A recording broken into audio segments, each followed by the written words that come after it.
అందరికీ praise lord. December 14 ఈరోజు దేవుని వాగ్దానము. జనముల ఐశ్వర్యము నీ యొద్దకు వచ్చును. యెషయా 60:5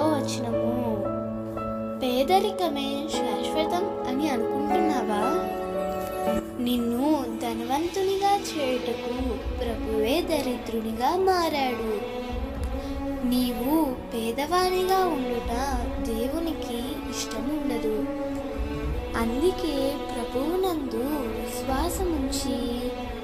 విశ్వాసముంచి ప్రభువుకు మొర్రపెట్టు. తప్పకుండా ఆయన నిన్ను దీవిస్తాడు. నీవెన్నడూ కృంగిపోవద్దు. విశ్వాసంతో దేవుని కొరకు కనిపెట్టు. తప్పకుండా దేవుడు నిన్ను దీవిస్తాడు. నీ కొరతలన్నిటి నుండి విడిపిస్తాడు. దేవుడు ఈ వాగ్దానము నీ జీవితంలో నిశ్చయముగా నెరవేర్చునుగాక. ఆమేన్.